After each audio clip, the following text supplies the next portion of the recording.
Barack outside barking, scared the piss out of me, y'all. My bad. Anyway, can y'all see? I've been looking at that this whole time. Like, what the fuck is that? That's the reflection from the TV, y'all. Retarded as fuck. Y'all, let's talk about Love and Hip Hop.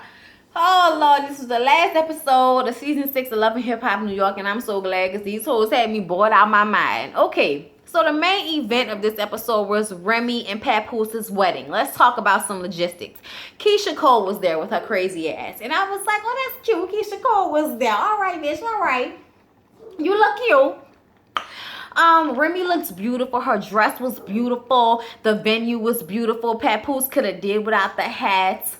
At first they didn't know whether they had a pastor, but Papoose got in touch with a pastor that married them over the phone, and he officiated the wedding. And him and Rashida had a conversation because he wasn't really feeling Rashida, because Rashida will always try to get you in some fuck shit.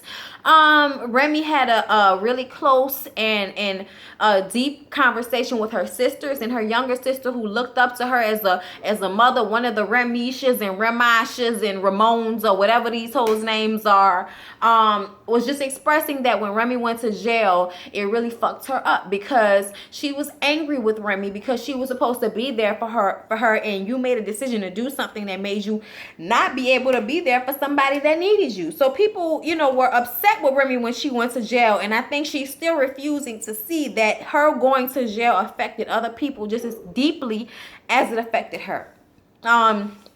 What else, y'all? The wedding was beautiful. I was happy to see them have their ceremony with my wedding coming up next year. It was very lovely to see, and it touched me, and I was here for it because I'm in that romantical mood right now, y'all.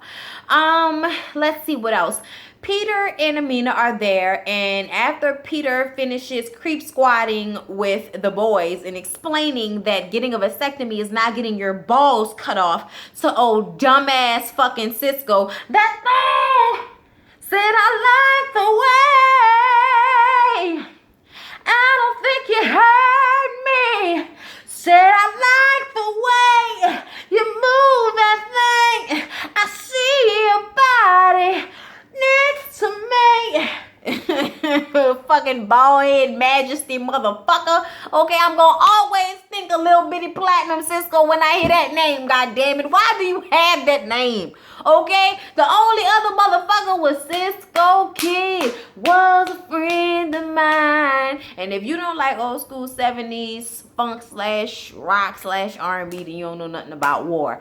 Anyway, y'all, so yeah, Peter goes and tells Amina that he's going to have a vasectomy. And even though she had an abortion because she didn't want to have a child with a nigga like Peter, she's upset because now she really can't have a baby with a Peter like nigga. And I'm just like, what?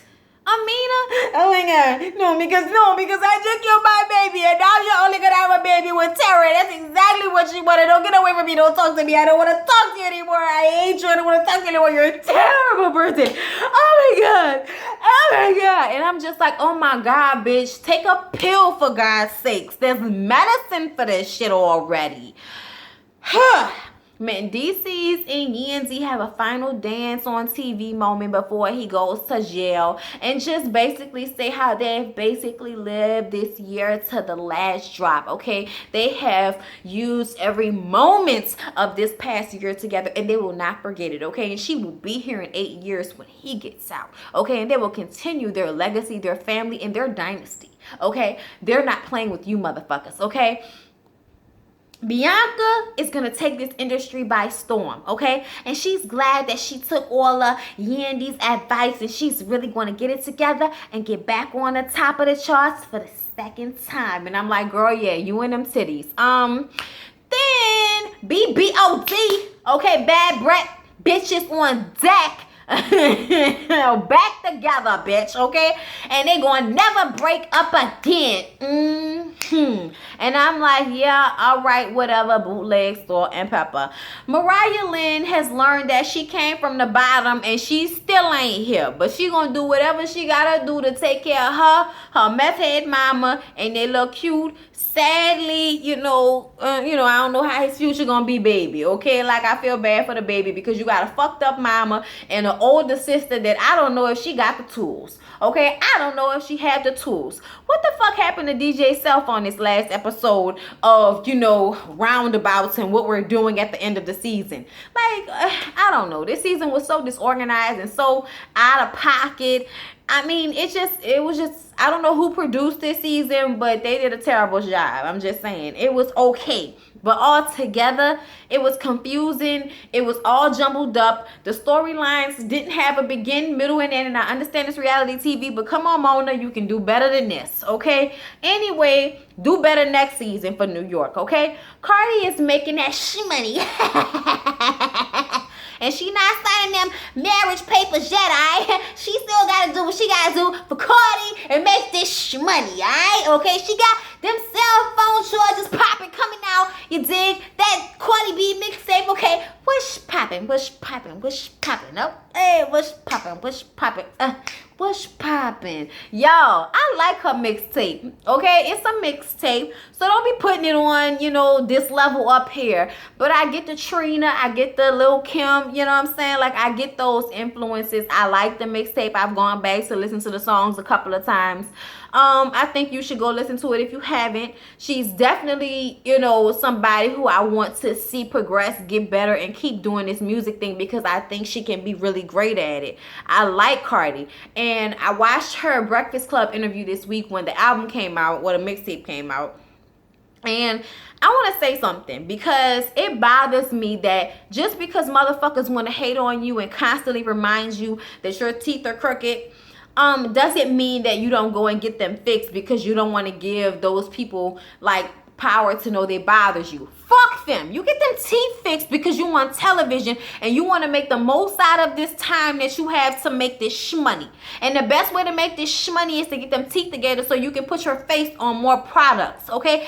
Fuck what they talking about. When you make that shmoney, that's all that matters. If they get in your head and making you feel like if you do what's right by yourself, which is to make yourself look the best that you can, okay, if you want to go and get your titties and your ass done to please some niggas at a strip club, you need to go get them teeth fixed to fix yourself and get these promoters together so you can make more shmoney. Okay, so fuck with that, all of that, Cardi. Fuck what everybody gotta say. I ain't telling you get your teeth fixed because I don't fuck with you. I fuck with you. I'm telling you because this is the best advice I can give anybody. Anybody that got fucked up teeth, I'm gonna tell them you need to get them bitches fixed because you can be the cutest bitch, but if you open up your mouth and them teeth ain't right, you ugly.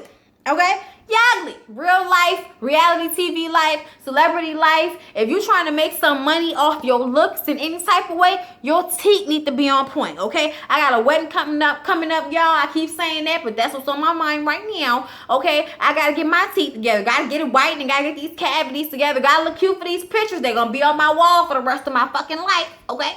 So, even though... my shit ain't perfect in no way, shape, or form, I know I gotta keep them up and do what I gotta do by my dental situation. And so do you, Cardi. Fuck the haters, because you know I fuck with you, boo. Anyway, y'all. So Rashida lost BBOD, but she put her titties and her pimp hand into her clothing line, and she's still managing Mariah Lynn, and she want everybody to know no matter what, if you want to make it, all you gotta do is keep pushing. And I'm like, oh, all right, whatever.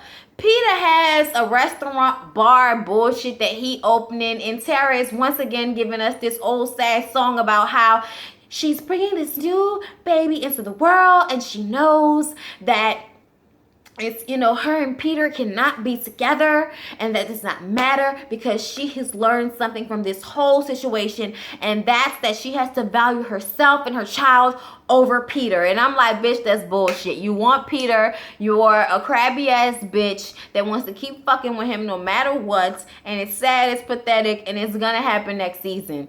Amina has lost her husband and a baby, but she found her voice.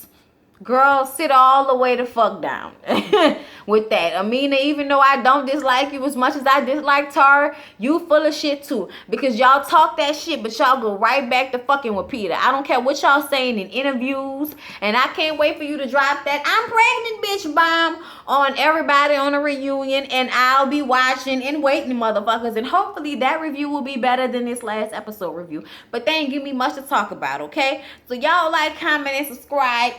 Shake them tits, shake them tits, shake them tits. And I'll see you all in the next one. Peace out.